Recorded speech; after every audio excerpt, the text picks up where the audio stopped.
Hello everyone, good morning to all. I am Pooja and welcome back to Parcham. आज हम discuss करने वाले हैं 23 एंड 24 ऑफ अक्टूबर के करंट अफेयर्स और शुरुआत करेंगे आज के इम्पॉर्टेंट डे से। आज हम यहाँ पर एक आर्कियोलॉजिकल साइट के ऊपर डिस्कशन करने वाले हैं जो कि न्यूलिथिक एरा मतलब नव पाषाण काल से संबंधित है। इसके अलावा गवर्नमेंट ऑफ इंडिया के द्वारा कौन से फेस्टिवल की शुरुआत की जा रही है, कुछ अवार्ड्स को हम यहाँ पे डिस्कस करने वाले हैं। इसके अलावा हम बात करेंगे आज हीलियम के एक आइसोटोप के ऊपर। वीडियो के एंड में काफ़ी सारे रिवीजन क्वेश्चन होंगे, क्वेश्चन ऑफ द डे भी होगा जिसका आंसर आप हमें कमेंट सेक्शन में दे सकते हैं। इसके अलावा आज के क्लास के करंट अफेयर्स की PDF आपको परचम के टेलीग्राम से मिलेगी। टेलीग्राम ज्वाइन कर लेंगे, वहाँ से करंट अफेयर्स का PDF आप ले सकते हैं। तो स्टार्ट करेंगे कुछ इंपॉर्टेंट डे से, उसके बाद हम आज के करंट अफेयर्स पे डिस्कशन करेंगे। तो सबसे पहले आज है 24 अक्टूबर और 24 अक्टूबर को फॉर्मेशन हुआ था यूनाइटेड नेशन, जिसको हम UN कहते हैं। तो 24 अक्टूबर 1945 में एक बॉडी का फॉर्मेशन होता है जिसका नाम होता है यूनाइटेड नेशन। तो आज यूनाइटेड नेशन डे है, ठीक है। इसके अलावा हम 75th एनिवर्सरी सेलिब्रेट कर रहे हैं universal declaration of human right की, जिसकी थीम है equality, freedom and justice for all. अब यहाँ पे जो यूनाइटेड नेशन की कॉन्फ्रेंस या कॉन्सर्ट होने वाला है उसकी थीम आप देखेंगे the front lines of the climate action. इस टॉपिक पे बेसिकली ये कॉन्सर्ट यूनाइटेड नेशन का होने जा रहा है। क्लियर। नेक्स्ट है वर्ल्ड डेवलपमेंट इंफॉर्मेशन डे, ठीक है। 24 अक्टूबर को हम world development information day celebrate करते हैं और ये फैसला भी यूनाइटेड नेशन जनरल असेंबली ने लिया था 1972 में, ठीक है। और जो कि सेम डे होता है यूनाइटेड नेशन के फॉर्मेशन डे का। अब यहाँ पर बेसिकली ये दिन क्यों मनाया जाता है कि जो आपकी पावरफुल कंट्रीज़ है वो किस तरीके से पॉलिसीज़ बना रही हैं, किस तरीके से काम कर रही हैं, जो पुअर नेशन है वहाँ पर जो लोग रह रहे हैं उनको सिक्योरिटी प्रोवाइड करने के लिए, ठीक है, उनको स्ट्रेंथ अप करने के लिए आप किस तरीके से पॉलिसी बना रहे हो। तो strength up international corporation to find ways to solve trade and development problems, इसलिए हम वर्ल्ड डेवलपमेंट इंफॉर्मेशन डे को सेलिब्रेट कर रहे हैं। और यहाँ पर वर्ल्ड की जो 40 या 40 पावरफुल कंट्रीज़ हैं उनकी यहाँ पर रैंकिंग भी की गई है। स्वीडन यहाँ पे टॉप प्लेस पर है, फ्रांस सेकेंड नंबर पे है एंड नॉर्वे का पोजीशन हमको 3rd नंबर पे देखने को मिला है। क्लियर। इसके अलावा आज के दिन से शुरुआत हो जाती है global media and information literacy week की।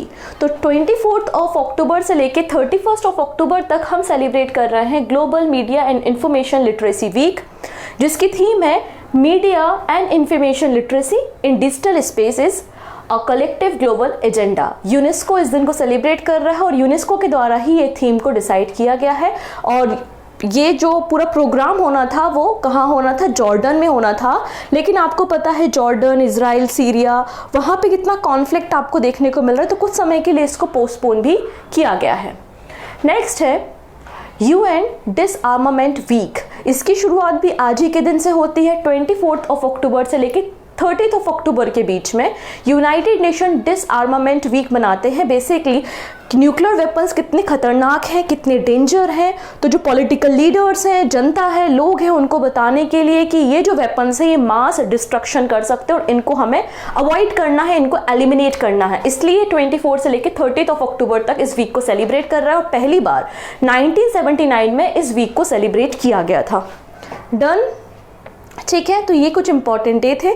इसके अलावा आपको इन्फॉर्मेशन तो है ही, हमने SSC जनरल अवेयरनेस टारगेट 2024 का जो कोर्स है उसे लॉन्च किया है। परचम के एप्लीकेशन पे एक कोर्स अवेलेबल है। सारे के सारे GA subject, history, polity, geography, economy, art, culture, static सभी कुछ यहाँ पर कवर कराया गया है। और लास्ट 5 ईयर के PYQ भी हर एक टॉपिक के साथ अलग से वीडियो में अवेलेबल है। आप इस कोर्स को परचेज कर सकते हैं। इसके अलावा आप पूजा 15 POOJA 15 कोड का इस्तेमाल करेंगे तो आपको 15% एडिशनल डिस्काउंट भी मिल जाएगा। तो बिल्कुल वेट किस बात का कर रहे हैं, आप इस कोर्स को परचेस कर सकते हैं। और अब हम स्टार्ट करेंगे अपने करंट अफेयर्स कुछ इंपॉर्टेंट पर्सन के साथ।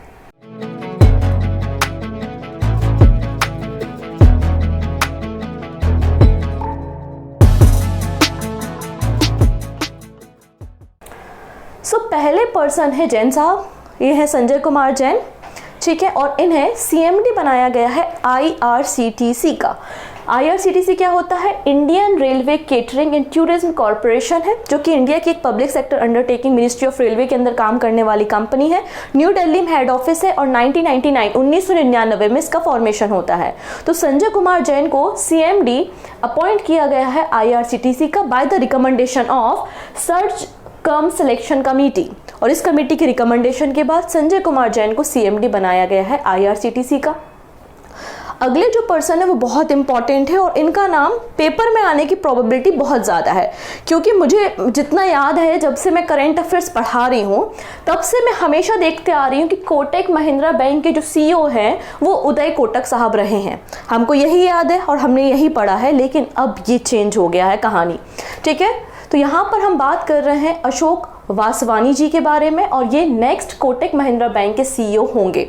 और इनका जो टेन्योर है वो 1 जनवरी 2024 से शुरू होगा और 3 सालों के लिए इनका जो टेन्योर रहेगा वो 3 इयर्स के पीरियड के लिए रहेगा। तो 3 सालों के लिए कोटक महिंद्रा बैंक के जो CEO होंगे वो अशोक वासवानी होंगे। और किसको सक्सीड करने वाले हैं, किसको रिप्लेस करने वाले हैं?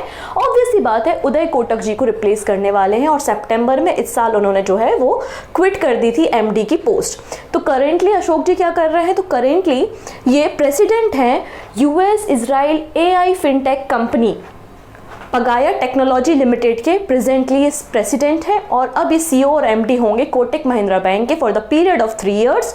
और इनका जो टेन्योर है वो 1 जनवरी 2024 से शुरू होगा और उदय कोटक जी को ये रिप्लेस करने वाले हैं। तो एक इंपॉर्टेंट नाम है, आने वाले एग्जाम के पॉइंट ऑफ व्यू से आपको इनका नाम याद रखना है। ठीक है, इतनी चीज़ें। नेक्स्ट बात करते हैं, यहाँ पर कुछ सम्मान की बात करते हैं। 2 इंपॉर्टेंट अवार्ड आज हम देखने वाले हैं। पहला है first edition of Durga Bharat सम्मान अवार्ड। तो दुर्गा भारत सम्मान अवार्ड का ये फर्स्ट एडिशन है। वेस्ट बंगाल की गवर्नमेंट के द्वारा ये अवार्ड दिया जा रहा है। और यहाँ पर आप देख सकते हैं ये जो पर्सन खड़े हुए हैं ये वेस्ट बंगाल के गवर्नर साहब हैं, ठीक है, जिनका नाम है CV आनंदा बोस। क्या नाम है इनका? CV आनंदा बोस। और ये अवार्ड इन्हें दिया जा रहा है। ये जो फोटो दिख रही है ये है पंडित अजय चक्रवर्ती। कौन है ये? अजय चक्रवर्ती जी हैं, जो कि क्लासिकल हिंदुस्तानी क्लासिकल बुकलिस्ट हैं और उनको ये अवार्ड दिया जा रहा है। आप पिक्चर में आसानी से देख पा रहे होंगे। तो दुर्गा भारत सम्मान अवार्ड को रिसेंटली डिस्ट्रीब्यूट किया गया है और 4 बॉडीज या 4 लोगों को ये सम्मान दिया गया है। ठीक है, 4 लोगों को ये सम्मान दिया है और इसमें जो प्राइज मनी है वो मेडल और सर्टिफिकेट के अलावा 1 लाख रुपए प्राइज मनी भी दी जाती है। ठीक है, तो यहाँ पे बंगाल के गवर्नर के द्वारा या गवर्नमेंट के द्वारा बेसिकली दुर्गा भारत सम्मान दिया जा रहा है। पहला एडिशन है। किन किन लोगों को ये 4 लोगों को अवार्ड दिया जा रहा है? तो पहले तो ये पंडित अजय चक्रवर्ती हो गए, दूसरा इसरो हो गया, तीसरा क्या है? विश्व भारती, और चौथा है GRSE garden reach ship builder limited. तो ये 4 बॉडी या 4 पर्सन या ऑर्गेनाइजेशन है जिनको दुर्गा भारत सम्मान अवार्ड दिया गया है 2023 के लिए। पहला एडिशन है। कौन कौन है? एक बार वापस से रिपीट कर रही हूँ। पंडित अजय चक्रवर्ती हैं, इसरो है, विश्व भारती है और GRSE है। अब कौन है? तो हिंदुस्तानी क्लासिकल वोकलिस्ट है पंडित अजय चक्रवर्ती। इन्हें दुर्गा भारत सम्मान दिया जा रहा है वेस्ट बंगाल के गवर्नर के द्वारा, जिनका नाम है CV आनंदा बोस। क्यों? क्योंकि इन्होंने म्यूजिक के क्षेत्र में, उनकी फील्ड में जो भी एक्नॉलेजमेंट किया है, जो भी काम किया है, अच्छा काम किया है, तो क्लासिकल म्यूजिक के सेक्टर में इनको ये अवार्ड दिया जा रहा है। इसरो को क्यों दिया जा रहा है? क्योंकि इसरो ने सक्सेसफुली चंद्रयान 3 को लॉन्च किया। चंद्रयान मिशन की जो सक्सेस है उसके लिए इसरो को दिया जा रहा है। विश्व भारती जो है इसके कंट्रीब्यूशन एजुकेशन की फील्ड में, विश्व भारती के कंट्रीब्यूशन के लिए इसको अवार्ड दिया है। और GRSE अभी काफ़ी न्यूज़ में आपको देखा है, कई तरीके की इन्होंने शिप बिल्डिंग की है। तो शिप बिल्डिंग की क्षेत्र में कंट्रीब्यूशन करने के लिए इनको ये अवार्ड दिया जा रहा है। तो टोटल 4 यहाँ पर 1 पर्सन और 3 ऑर्गेनाइजेशन है जिनको ये अवार्ड दिया है, तो आपको ये याद रखना है। नेक्स्ट है अनुभव अवार्ड 2023। ठीक है, पहले इस अवार्ड के बारे में थोड़ा सा जानते हैं। ये जो अनुभव अवार्ड है इसकी शुरुआत प्राइम मिनिस्टर नरेंद्र मोदी ने की थी 2015 में। तो 2015 में इन अवार्ड की शुरुआत हुई थी। बेसिकली हमारे देश में कई सारे गवर्नमेंट ऑफिशियल्स होते हैं, तो जो गवर्नमेंट एम्प्लॉयज़ रहे हैं और जो रिटायर हो गए तो उनका अपना एक्सपीरियंस रहा होगा, इतनी सालों तक आपने सेवाएं दी हैं अलग अलग डिपार्टमेंट में, तो ऑब्वियस ही बात है आपका कुछ अनुभव रहा होगा, एक्सपीरियंस रहा होगा। तो वो जो रिटायर्ड पर्सनल्स हैं वो अपने एक्सपीरियंस को राइट अप कर सकते हैं, आर्टिकल्स लिख सकते हैं और एक पोर्टल है उस पर आपको अपलोड करना होता है और फिर उस पोर्टल में जो डेटा अपलोड किया गया है रिटायर्ड पर्सन गवर्नमेंट ऑफिशियल्स के द्वारा, उसके आधार पे यहाँ पर ये अवार्ड दिए जाते हैं। तो 4 लोगों को ये अवार्ड दिए गए हैं। समझ में आया ये अवार्ड है क्या, कहानी क्या है? तो department of pension and pensioners welfare के द्वारा अनुभव अवार्ड 2023 सेरेमनी आयोजित की गई। कहाँ पर? न्यू दिल्ली में। बेसिकली ये जो अवार्ड है वो डॉक्टर जितेंद्र सिंह जी के द्वारा डिस्ट्रीब्यूट किए गए हैं और उन लोगों को दिए जाते हैं जो अपना अचीवमेंट, उनका जो कंट्रीब्यूशन है उसके लिए राइट अप करते हैं, अपने सजेशन, अपने एक्सपीरियंस पोर्टल पे अपलोड करते हैं। और अनुभव पोर्टल की शुरुआत 2015 में की गई थी। इस बार एक रिकॉर्ड ब्रेक हुआ है कि इस बार सबसे अधिक संख्या में लगभग 1901 लगभग 1900 जो आर्टिकल्स थे वो यहाँ पर राइट अप किए गए, मतलब अपलोड किए गए। तो 4 लोगों को यहाँ पे अनुभव अवार्ड दिया है और 9 जूरी सर्टिफिकेट भी यहाँ पर दिए गए हैं। क्लियर है इतनी चीज़ें? अब यहाँ पे 96 मिनिस्ट्री, डिपार्टमेंट या ऑर्गेनाइजेशंस जो रजिस्टर ऑर्गेनाइजेशन है उनके जो रिटायर्ड पर्सनल है वो यहाँ पर राइट अप कर सकते हैं। ठीक है, इनको 10,000 रुपीज़ कैश प्राइज मनी भी दिया जाता है, सर्टिफिकेशन भी दिया जाता है और जो जूरी सर्टिफिकेट होते हैं उस पर केवल सर्टिफिकेशन यहाँ पर देखने को मिलेगा। इसके अलावा डॉक्टर जितेंद्र सिंह जी के द्वारा integrated pensioners portal Punjab national bank और बैंक ऑफ बड़ौदा के साथ मिलकर भी इसे लॉन्च किया गया है। डन। तो हमने दोनों इंपॉर्टेंट अवार्ड्स को देख लिए।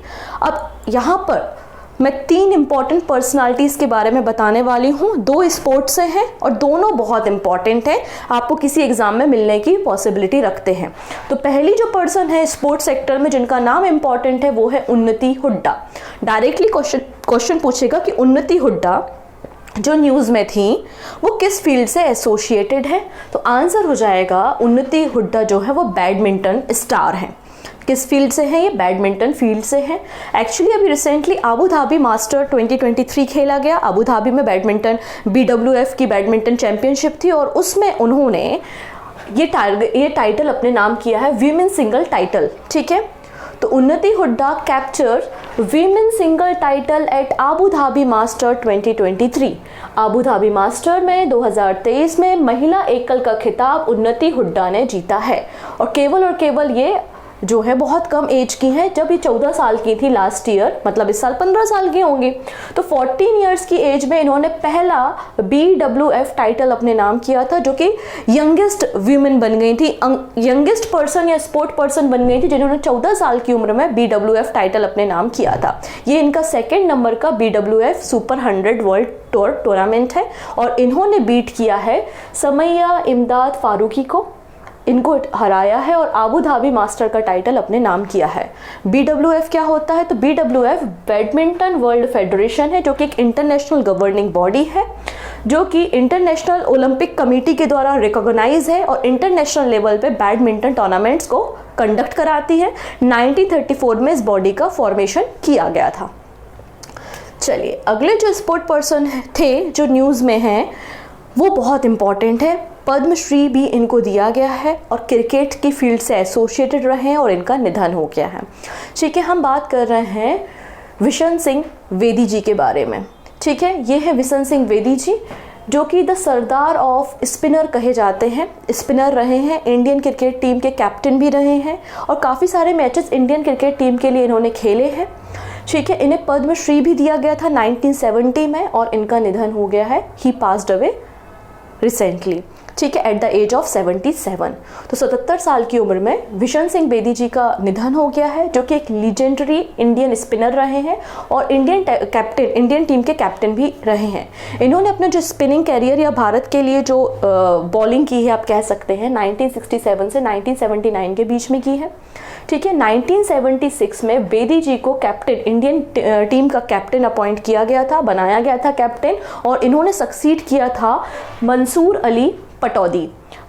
अली खान पटौदी जी को सक्सीड करने का काम बेदी जी ने 1976 में किया था और 1976 में इंडियन टीम के कैप्टन बने थे विशन सिंह वेदी। इन्हें 1970 में पद्मश्री अवार्ड भी मिला था और इन्हें CK Naidu life time achievement award भी 2004 में दिया गया था। बहुत इंपॉर्टेंट पर्सनालिटी हैं, आपको इनका नाम याद रखना है, एग्जाम में बनने का संभावना है। ठीक है, चलिए अगले पर्सन हम बात कर लेते हैं। ये है पराग देसाई जी जो कि आप कह सकते हैं एग्जीक्यूटिव डायरेक्टर या ओनर या one of the founding member of बाघ बकरी चाय ये रहे हैं। पराग देसाई हुआ कि अपने घर के बाहर निकले थे और जो स्ट्रीट पे घूमते हुए डॉग्स होते हैं उन डॉग्स ने इन पे अटैक किया, ये भागे, गिर गए, ब्रेन हैमरेज हो गया जिसके कारण इनकी डेथ हो गई। क्लियर। तो बिजनेसमैन पराग देसाई जो कि टॉप एग्जीक्यूटिव या एग्जीक्यूटिव डायरेक्टर बाघ बकरी टी ग्रुप के रहे हैं, इनकी सडनली डेथ हो गई और इनकी उम्र केवल और केवल 49 ईयर्स की थी, 49 साल के थे। ठीक है, तो ये कुछ पर्सन्स थे, हमने पर्सन्स के बारे में डिस्कशन कर लिया है। अब आते हैं हम अपनी एक्सरसाइज पे। ठीक है, हम उस एक्सरसाइज के बारे में बात कर रहे हैं जिसकी शुरुआत भारत ने ही की है और भारत के द्वारा ऑर्गेनाइज की जाने वाली one of the largest naval exercise है ये। ठीक है, हम बात कर रहे हैं यहाँ पर मिलान 2024 एक्सरसाइज के बारे में और ये एक्सरसाइज जो है 19 फेब से लेकर 20 फेब 2024 के बीच में होगी। 19 फरवरी से लेकर 27 फरवरी के बीच में विशाखापट्टनम में मिलान 2024 एक्सरसाइज होगी जिसको आयोजित करेगा ऑब्वियस सी बात है इंडियन नेवी। ठीक है, चलिए बात कर लेते हैं मिलान 24 एक्सरसाइज के बारे में। Mid planning conference of Milan 24 exercise जो है इंडियन नेवी के द्वारा होस्ट की जाएगी विशाखापट्टनम में 19 से लेकर 27 फेब 2024 के बीच में। ये जो एक्सरसाइज है वो बाइनियल है, मतलब हर 2 साल में इस एक्सरसाइज को कंडक्ट कराया जाता है और इस एक्सरसाइज की शुरुआत भी इंडियन नेवी ने की थी, 1995 में की थी। क्या मकसद था, क्यों की थी? तो मकसद केवल इतना था, इनकी जो हमारी गवर्नमेंट ऑफ इंडिया की जो पॉलिसी चलती है ना, act east policy, east side में हमारे जो भी फ्रेंडली नेशन हैं उनको साथ में लाके और जो इंडो पैसिफिक एरिया है उसकी सिक्योरिटी पे हमें काम करना। तो उसी पॉलिसी के अंदर लुक ईस्ट पॉलिसी या फिर एक्ट ईस्ट पॉलिसी और security and growth of all in the region, मतलब सागर। तो हमारे जो फ्रेंडली फॉरेन कंट्रीज है ईस्ट तरफ, उनके बीच में बेसिकली एक्सरसाइज होती है और अभी तक सबसे अधिक कंट्री को यहाँ पे पार्टिसिपेशन के लिए बुलाया गया है। 50 कंट्री, 50 कंट्रीज की नेवल फोर्सेस को इन्विटेशन भेज दिया गया है और देखते हैं कितनी कंट्रीज यहाँ पे पार्टिसिपेट करेंगे, लेकिन बताया जा रहा है कि अब तक का ये लार्जेस्ट पार्टिसिपेशन होगा। डन। नेक्स्ट है भारत टेक्स 2024। ठीक है, अब यहाँ पे हमारे भारत में वर्ल्ड का लार्जेस्ट टेक्सटाइल इवेंट होने जा रहा है। भारत में वर्ल्ड का लार्जेस्ट टेक्सटाइल इवेंट होने जा रहा है जिसका नाम रखा है भारत टेक्स। ये जो भारत टेक्स होगा ये कहाँ पर होगा आप देखेंगे, 26 फेब से लेकर 29 फेब के बीच में, 26 फरवरी से 29 फरवरी 2024 के बीच में इसका आयोजन किया जाएगा। ये जानकारी हमें पीयूष गोयल जी के द्वारा दी गई है। पीयूष गोयल जी कौन है? Union ministry of textile, commerce and industry, consumer affairs, food and public distribution को संभालते हैं पीयूष गोयल जी। उनके द्वारा रिसेंटली अनाउंसमेंट किया गया कि वर्ल्ड का बिगेस्ट एवर टेक्सटाइल इवेंट जो होगा वो भारत टेक्स है और भारत टेक्स का आयोजन 26 से लेकर 29 फरवरी के बीच में किया जाएगा, जिसमें 40 कंट्री के जो बायर्स हैं, 40 कंट्रीज़ के जो बायर्स वगैरह हैं, कंपनी जो टेक्सटाइल इंडस्ट्री की कंपनी है वो यहाँ पर शामिल होंगी। और भारत का जो एंशिएंट कल्चर रहा है, क्योंकि आप सभी को पता है कि पूरे वर्ल्ड को कॉटन देने वाला कोई और नहीं इंडिया है। आज से हम टेक्सटाइल इंडस्ट्री में आगे नहीं हैं। हम हड़प्पन सिविलाइजेशन में अगर हम बात करते हैं तो हड़प्पन सिविलाइजेशन से हमारे देश में कॉटन का प्रोडक्शन हो रहा है और हम टेक्सटाइल इंडस्ट्री में उस समय से आगे हैं। और जब लोथल जो था, हमारा जो पोर्ट सिटी था हड़प्पन सिविलाइजेशन में, उसे तो मैनचेस्टर ऑफ इंडिया कहा जाता था और वहीं लोथल से कॉटन का जो है वो ट्रेडिंग की जाती थी। तो कॉटन का बहुत ही एंशिएंट कल्चर हेरिटेज इंडिया के पास है, तो उस रिच कल्चर को भी इस इवेंट में दिखाया जाएगा। क्लियर है इतनी चीज़ें। और इंडिया यहाँ पे रिप्रेजेंट करेगा इंडिया का 5F विज़न। अब ये 5F विज़न क्या है? तो बिल्कुल सिंपल सी बात है, farm to fibre to factory to fashion to foreign. Clear. चलिए, अब पीयूष गोयल जी के द्वारा यहाँ पर एक वेबसाइट भी लॉन्च की गई है जिसका नाम है कस्तूरी कॉटन भारत। कस्तूरी कॉटन भारत एक ब्रांड है जो कि इंडिया का ही एक ब्रांड है, उसको प्रमोट करना है इंडिया के कॉटन यूनिक ब्रांड को, जिसके लिए पीयूष गोयल जी के द्वारा कस्तूरी कॉटन भारत पोर्टल की शुरुआत की गई है। और ये इनिशिएटिव जो है वो ministry of textile and cotton corporation of India का है। डन इतनी चीज़ें। नेक्स्ट है, ये जो दिख रहा है ना, ये चाइना बनाने जा रहा है, 2030 तक बना लेगा। ये बेसिकली एक टेलीस्कोप है और ये वर्ल्ड का डीपेस्ट कह सकते हैं कि डीपेस्ट टेलीस्कोप बनाने जा रहा है चाइना।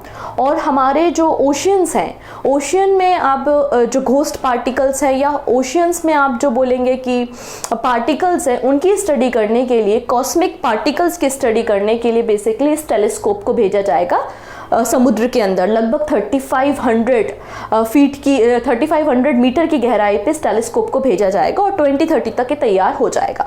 बात कर लेते हैं, इसका नाम है ट्राइडेंट। क्या नाम है इसका? ट्राइडेंट नाम है। चलिए, ट्राइडेंट का फुल फॉर्म देखेंगे, tropical deep sea neutrino telescope. Tropical deep sea neutrino telescope, जिसका नाम है ट्राइडेंट, इसको तैयार कर रहा है चाइनीज रिसर्च ग्रुप। 2030 तक ये कंप्लीट हो जाएगा और ये वर्ल्ड का कह सकते हैं डीपेस्ट, डीप सी में जाने वाला टेलीस्कोप होगा, जो कि घोस्ट पार्टिकल डिटेक्टर होगा और 3500 मीटर की गहराई में समुद्र के अंदर जाएगा। 2030 तक इसको कंप्लीट कर दिया जाएगा और चाइनीज लैंग्वेज में इसे ओशियन बेल के नाम से जाना जाता है। क्लियर है? ये जो इंस्ट्रूमेंट है क्या करेगा, तो देखेंगे, देखो ये इंस्ट्रूमेंट क्या करेगा, scan the surrounding sea water for the flashes of light generated when the cosmic neutrino collide with a water molecules. तो कॉस्मिक न्यूट्रिनो जब कोलाइड करते हैं वाटर मॉलिक्यूल से in the presence of flash light, और उसको scanning करने का काम बेसिकली ये करेगा, जिससे हमें कॉस्मिक रेज के ओरिजिन के बारे में इंफॉर्मेशन मिलेगी। चलिए, अब हम इन गुफाओं के बारे में, इन केव्स के बारे में बात कर लेते हैं। इन केव्स का नाम है इदाकल केव। इदाकल केव, ठीक है, कहाँ पर है? केरला में है। ये क्यों चर्चा में है? क्योंकि केरला टूरिज्म ने, देखो आप देख सकते हैं इस तरीके से रेलिंग लगी हुई है, कच्चा पक्का सा रास्ता है, तो यहाँ पे जो टूरिस्ट जाते हैं उनको एमिनिटीज़ प्रोवाइड करने के लिए, प्रॉपर पाथवे प्रोवाइड करने के लिए इन केव में यहाँ पर एक प्रोजेक्ट लॉन्च किया है, जो कि 2.9 करोड़ का प्रोजेक्ट है। किसने लॉन्च किया है? केरला टूरिज्म ने लॉन्च किया है। इसलिए केव्स जो है वो न्यूज़ में है, और ये केव्स आपको केरला के वायनाड में देखने को मिलेंगी। क्लियर? और वायनाड बहुत ही ब्यूटीफुल जगह है। सो केरला टूरिज्म ने लॉन्च किया है 2.9 करोड़ रुपए का यहाँ पर एक project to improve civic amenities around the Edakkal caves in the Wayanad. ये जो केव्स हैं ये लगभग 3900 फीट की हाइट पर है, अबव द सी लेवल। कहाँ पर मिलेंगी ये आपको? अम्बुकुत्थी हिल्स में आपको ये केव्स देखने को मिलेंगी। और इदाकल केव्स का जो मीनिंग होता है वो है अ स्टोन इन बिटवीन। ठीक है, अब ये यूनिक केव्स हैं क्योंकि यहाँ से जो हमें एविडेंस मिलते हैं वो Neolithic era and Mesolithic as के मिलते हैं, मतलब नव पाषाण काल और मध्य पाषाण काल के जो एविडेंस है वो हमको इन केव्स से मिलते हैं। यहाँ पर हमें कई सारी पेंटिंग्स भी मिलती हैं। ठीक है, इन रॉक्स में हमें ह्यूज पेंटिंग्स भी मिलती हैं। पेंटिंग्स के अलावा हमको यहाँ पे कुछ लिखा हुआ, कुछ लैंग्वेज वगैरह भी देखने को मिलती, स्क्रिप्ट देखने को मिलती है। और आप सभी को तो पता है जो न्यूलिथिक एरा था उसमें आप देखेंगे उस समय तक इतना डेवलपमेंट नहीं हुआ था, कुछ सिंबल्स वगैरह बेसिकली इन लोगों ने जनरेट किए थे, बनाए हुए हैं। ठीक है, तो मतलब हमें पिक्टोरियल राइटिंग, मतलब कुछ सिंबल्स, कुछ इमेजेस यहाँ पे देखने को मिलती है। जनरली जो इमेजेस हैं उनमें ह्यूमन और एनिमल के फिगर्स हमको देखने को मिलते हैं। क्लियर इतनी चीज़ें? और यहाँ पर हमको एक मतलब इस हिल में आप देख सकते हैं एंशिएंट बरियल साइट भी देखने को मिलती है। आप सभी को तो पता ही होगा कि जब हम मेसोलिथिक पीरियड में थे, मतलब हम जब मध्य पाषाण काल एज में थे, तब हम लोगों ने डोमेस्टिकेशन ऑफ एनिमल, मतलब जानवरों को पालना भी सीख लिया था। इसके अलावा हम बरियल प्रैक्टिस भी करने लगे थे, क्योंकि हमारा ऐसा मानना शुरू हो चुका था मध्य पाषाण काल से ही कि हमारा जो मतलब हमारे जो रिलेटिव है, अगर उनकी जान जाती है तो वो दूसरी दुनिया में जाते हैं। इस तरीके से हमारी सोच डेवलप होना शुरू हो गई थी। इसलिए आपको मेसोलिथिक पीरियड में भी कई सारे बरियल साइट्स के एविडेंसेस भी देखने को मिलते हैं। जब आप हिस्ट्री पढ़ेंगे तो इस बात को और डीपली आप समझ पाएंगे। ठीक है, उनका ये मानना था जैसे कि कोई इंसान मर गया है, उसको हमने दफना दिया है, वो दूसरी दुनिया में जाएगा और दूसरी दुनिया में भी उसको कुछ चीज़ों की ज़रूरत पड़ेगी। इसलिए हम ह्यूमन बॉडी के साथ पोट्रीज में ग्रेन्स वगैरह भी रखते थे। इसके बाद कहानी इस हद तक बढ़ गई कि एक आदमी है, आदमी ने कुत्ते को पाला है और आदमी मर गया तो उसको अगले जन्म में उस कुत्ते की ज़रूरत पड़ेगी, तो हमने ह्यूमन बॉडी को डॉग के साथ भी दफनाना शुरू कर दिया। और ये एविडेंस भी हमें वुड्ज होम से मिलते हैं। और वुड्ज होम साइट कहाँ पर है ये बताएंगे आप लोग मुझे कमेंट सेक्शन में। क्लियर है इतनी चीज़ें? और फिर यही प्रथा आगे चलती रही और फिर यही जो रूप है वो सती प्रथा में कन्वर्ट भी आपको होते हुए दिखाई देगा, क्योंकि जो फीमेल्स थी आगे आते समय, मतलब वैदिक कल्चर तक तो सब कहानी ठीक थी, और जब हम आगे की तरफ मूव होते हैं तो वीमेंस को भी एक तरीके से ऑब्जेक्ट की तरह ट्रीट करते हैं कि आदमी मर गया है, उसको अगले जन्म में अपनी वाइफ की ज़रूरत होगी, तो वो सती प्रथा आप उस तरीके से आप इसको इवॉल्व होते हुए देख सकते हैं। क्लियर इतनी चीज़ें। चलिए अगला हम यहाँ पर एक मैप देखते हैं। ये मैप आपको दिखाई दे रहा है, भली भांति से समझ में आ रहा है। यूएसए, कनाडा, ये सब आपको पिक्चर दिखाई दे रही हैं। अब ये जो कनाडा दिखाई दे रहा है, यहाँ कनाडा में ये आर्कटिक ओशन है, ये आपका हडसन वे है, लेब्राडोर सी है, और यहाँ पे आपको बहुत सारे ग्रुप्स ऑफ आइलैंड्स दिखाई दे रहे हैं। देख लिया अच्छे से। यहीं पर कनाडा का लार्जेस्ट और वर्ल्ड का 5th नंबर का लार्जेस्ट आपको आइलैंड देखने को मिलेगा, विच इज बफिन आइलैंड, जो कि बफिन बे में है। ये पूरा जो आइलैंड आपको डार्क ग्रीन कलर का दिखाई दे रहा है। यहाँ की जो रॉक्स है, यहाँ पे जो वॉल्केनो इरप्शन हुआ था और जो लावा निकला, तो वहाँ पर हमें high level of helium 3 found हुआ है। इन रॉक्स में हमें high level of helium 3 found हुआ है, और हीलियम 3 जो है वो जनरली बहुत ही रेयर आइसोटोप है, बहुत ही रियल मिनरल है, जो जनरली ऐसे नहीं पाया जाता। और ये कहाँ पर पाया जाता है? केवल और केवल आप जो कोर होता है ना हमारे अर्थ का, तो अर्थ के कोर में पाया जाता है। तो क्या वहाँ से आइसोटोप लीक हुआ है? तो कई सारी थ्योरीज सामने आ रही हैं, इसलिए ये आइलैंड थोड़ा सा अभी चर्चा में देखने को मिल रहा है। एक रिसेंट स्टडी को जनरल नेचर रिपोर्ट में पब्लिश किया गया, जिसमें हमें हाई लेवल ऑफ हीलियम 3 के एविडेंस मिले हैं कनाडा के बफिन आइलैंड से। और ये जो बफिन आइलैंड में हमें हीलियम 3 के रिमेन्स मिले हैं, या फिर बड़ी संख्या में जो हीलियम 3 हमको ऑब्जर्व हुई है, मिली है, बेसिकली ये हीलियम 3 जो है वो अर्थ की कोर से मे बी लीक हुई है, क्योंकि हीलियम 3 जो है वो आइसोटोप है हीलियम का, और ये बहुत ही रेयर क्वांटिटी में अर्थ सरफेस में प्रेजेंट होता है। इतने अबेंडेंस में या इतनी बड़ी हाई लेवल क्वांटिटी में प्रेजेंट नहीं होता। ठीक है, तो ये बात यहाँ पे सीखने वाली है, समझने वाली, क्योंकि ये अर्थ के कोर में पाई जाती है। तो हमें हो सकता है अर्थ के कोर को समझने में और उसकी स्टडी करने में और भी ज़्यादा यहाँ पे हेल्प हो सके। क्लियर इतनी चीज़ें। चलिए अंत में बात करेंगे कुछ शॉर्ट न्यूज़ के बारे में। तो पहली न्यूज़ ये है, India France military sub committee की जो मीटिंग है 21st एडिशन रिसेंटली हुई है एयरफोर्स स्टेशन न्यू दिल्ली में। नेक्स्ट है, Andhra Pradesh school education department के द्वारा एक डाउट क्लियरेंस बोर्ड या एप्लीकेशन को लॉन्च किया है। स्कूल आवर्स कंप्लीट होने के बाद 1 to 2 आवर्स आप इस क्लियरेंस बोर्ड का इस्तेमाल कर सकते हैं, जहां पर आपको फिजिक्स, केमिस्ट्री और आपके जो भी डाउट्स होते हैं वो सारी चीज़ें यहाँ पे क्लियर कराई जाएंगी। क्लियर। नेक्स्ट बात कर लेते हैं यहाँ पर हम गूगल के बारे में। तो गूगल ने डिजी कवच प्रोग्राम को लॉन्च किया है, और बेसिकली जो फाइनेंशियल फ्रॉड इंक्रीज होते जा रहे हैं, तो फाइनेंशियल फ्रॉड के जो इश्यूज़ हैं उनको ऑनलाइन रजिस्टर करने के और किस तरीके से इसको टैकल कर सकते हैं, इसलिए यहाँ पे गूगल ने डिजी कवच प्रोग्राम को लॉन्च किया है। अब यहाँ पे नेक्स्ट आपको एक इमेज दिखाई दे रही है। इस इमेज की ज़्यादा डीप में नहीं घुसने का है उनको, कुछ बात बस आप यहाँ पे समझ लीजिए। ये पूरा इजराइल है, और इजराइल में यहाँ पे आप, ये पूरा इजराइल है, यहाँ पर सीरिया है, वेस्ट बैंक है, ये जॉर्डन है। ठीक है, इजराइल के साथ बॉर्डर शेयर करता है। इजराइल और जॉर्डन के बीच में जो पानी भरा हुआ है यही आपका डेड सी, अमृत सागर है। इजराइल में ये जो एरिया है ये गाजा स्ट्रिप है, और गाजा स्ट्रिप से यहाँ पे थोड़ी सी बॉर्डर लगती है इजिप्ट की। गाजा स्ट्रिप से ये जो बॉर्डर लगती है वो किससे लगती है? इजिप्ट से लगती है। और इस क्रॉसिंग को, इस बॉर्डर को रफा बॉर्डर क्रॉसिंग के नाम से जाना जाता है। कुछ दिनों से बॉर्डर सीज है, क्योंकि काफ़ी सारे लोग माइग्रेट हो रहे थे। ठीक है, हमको इतना नहीं पढ़ना है कि क्या कहानी है, क्या सीज है, किस तरीके से इजराइल का मिसफायर हुआ और इजिप्ट में मिसाइल गिर गई। तो जो भी बातें हैं वो हमें नहीं डिस्कस करनी है, हमको सिर्फ इतना पता होना चाहिए कि ये जो रफा बॉर्डर क्रॉसिंग है वो कहाँ है, तो ये इजिप्ट के साथ है, गाजा स्ट्रिप की। डन, इतनी चीज़ें ही बस हमें पढ़नी थी। तो आज का करंट अफेयर्स इस तरीके से होता है समाप्त, और अब हम बातें करेंगे MCQ की। Upper account registry which was seen in the news is associated with which field? तो ये एजुकेशन एकेडमिक्स से है, ऑप्शन डी। नाम दफा, पक्के एंड कामलांग टाइगर रिजर्व किस स्टेट में है? तो मैंने बताया था आपको, अरुणाचल प्रदेश में आपको देखने को मिलेंगे। नेक्स्ट है, एंथ्यूरियम फेस्टिवल कहाँ पर सेलिब्रेट किया गया? तो ये सेलिब्रेट हुआ है मिजोरम में। आयुर्वेदा डे की थीम क्या डिसाइड की गई है? तो Ayurveda for one health, option A correct है। नीलगिरी तहार, अभी बोलेंगे न्यूज़ पढ़ाई नहीं, मैंने कई बार इस न्यूज़ को पढ़ाया है, ठीक है। तो नीलगिरी तहार को कंजर्व करने के लिए किस स्टेट गवर्नमेंट ने प्रोजेक्ट लॉन्च किया है? तो ऑब्वियस सी बात है तमिलनाडु ने, क्योंकि तमिलनाडु का स्टेट एनिमल है, ऑप्शन बी। नेक्स्ट है, प्राइम मिनिस्टर नरेंद्र मोदी जी के द्वारा इंडिया की पहली semi high speed regional rail service को उत्तर प्रदेश में लॉन्च किया गया। क्या नाम रखा गया है इसका? तो नमो भारत, ऑप्शन डी। IRCTC के CMD कौन बने हैं? जैन साहब, संजय कुमार जैन है, ऑप्शन बी।